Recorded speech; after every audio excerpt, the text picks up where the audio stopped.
नमस्कार दोस्तों, एक बार फिर से स्वागत है आपका अपने YouTube चैनल आजकल व्लॉग्स में। मैं हूं आशीष चौधरी। महेंद्रगढ़ की जनता पिछले 70 साल से अपने हक के लिए लड़ाई लड़ रही है। तो आज हम जानना चाहेंगे कि जो वकील भाई पिछले 50 दिन से जो धरना करके बैठे हैं, तो क्या किसी रामविलास जी का कोई इनके पास समर्थन आता है या कांग्रेस से रावदान सिंह जी हैं, उन्होंने कोई समर्थन दिया है?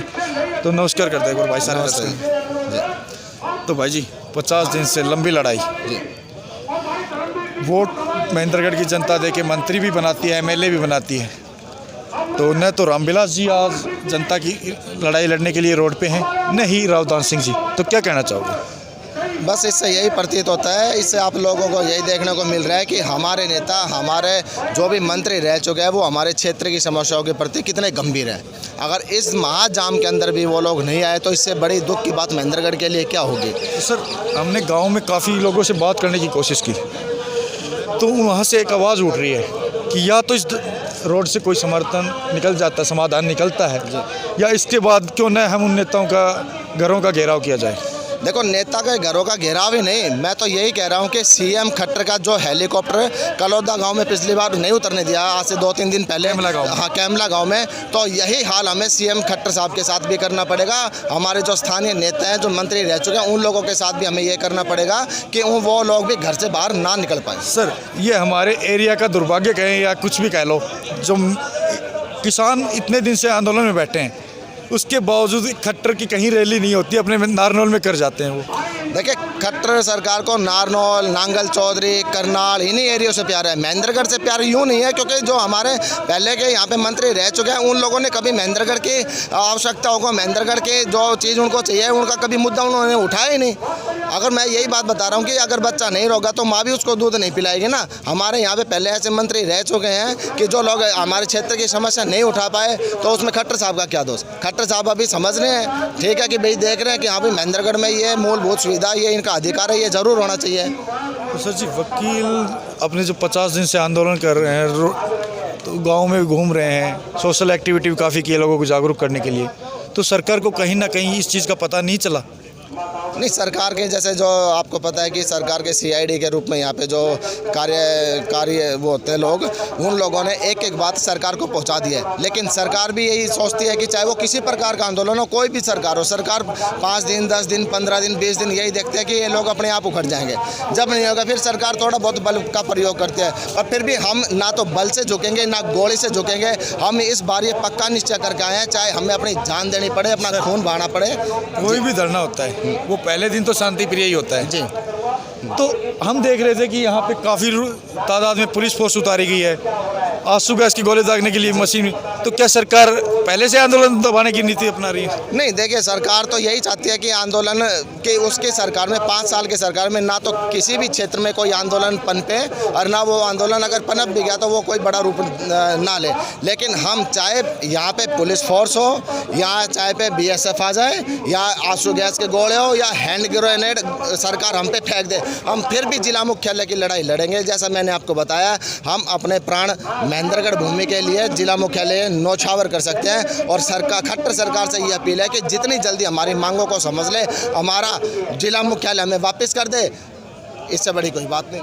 तो सर जी, आपकी क्या राय है जो आज का चक्का जाम है इसको? मैं तो ये कहूँगा कि अभी तक जब से हमारा हरियाणा प्रदेश के अंदर जब 7 जिले होते थे, उस टाइम का हमारा ज़िला है, और तब से आज तक जितनी भी सरकारें आई है यहाँ पे, कभी भी महेंद्रगढ़ साथ उन्होंने न्याय नहीं किया है। हर दम इसके साथ सुतला व्यवहार किया गया, कभी कोई विकास करने की कमजोरी अपनी भी तो रही है। हम बार बार जब इलेक्शन का टाइम आता है तो हम उन्हीं भाषण के ऊपर पिघल जाते हैं कि इस बार मुख्यालय महेंद्रगढ़ में।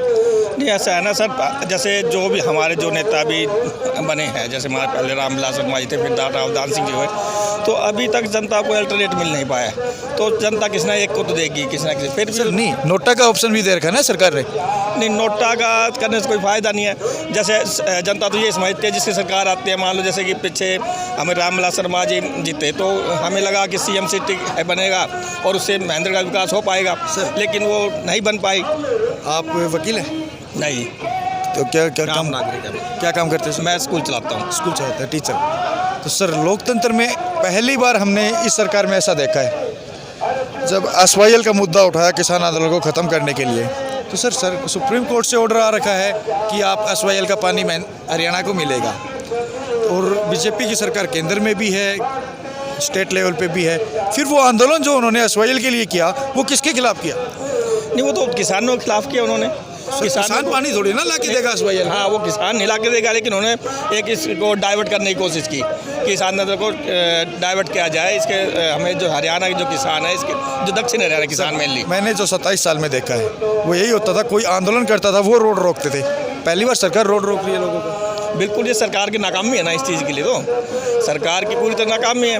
वो चाहती है कि मतलब कि दमनकारी नीतियाँ जैसे होती है सरकार की, वो अपना रही है कि भाई कोई भी आंदोलन उठो उसको दबाओ कैसे भी करके, या लोगों का डाइवर्ट करके जैसे दिमाग। सर आपने बचपन में वो समय देखा होगा बाबा महेंद्र सिंह टिकैत का, जब सरकारें गांव में खुद चल के आती थी लोगों के काम समस्या सुनने के लिए, और अब जब लोग खुद सरकार के पास अभी इतने भीड़ तादाद बैठी है, फिर भी सरकार का कोई नहीं। मैं बता रहा हूँ, सरकार तो सिर्फ को भ्रम हो गया है कि हमसे ऊपर कोई नहीं है, जनता ऐसे ही है।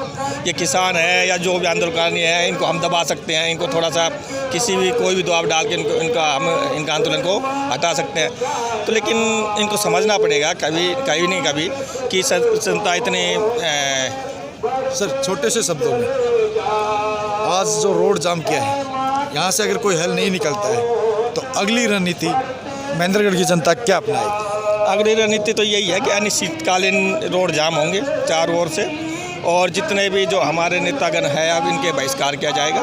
सर बहिष्कार या घरों का घेराव? नहीं, अभी तो बहिष्कार किया जाएगा, साथ में घरों का घेराव किया जाएगा, और बाकी आगे आने वाले पंचायत चुनाव होंगे या कोई भी चुनाव, उसका बहिष्कार किया जाएगा, या कोई पंच मैं यही चीज़ जानना चाह रहा हूँ, जो बार बार एक ही आवाज़ उठ रही है कि इस बार जो पंचायती चुनाव होंगे उनका हम विरोध करेंगे। जी। तो सर जी सब अपने स्वार्थ के लिए कोई ना कोई तो ऐसा बंदा होगा जो फॉर्म भर देगा, बहिष्कार कहाँ से होगा? नहीं, उनको हम समझाएंगे इस चीज़ के लिए, पूरी रणनीति के साथ हमारे जैसे एक कोई कमेटी बनाएंगे। भाई के खिलाफ भाई इलेक्शन का फॉर्म भर देता है, तो हमारे कहने से वो कैसे बहिष्कार करेंगे?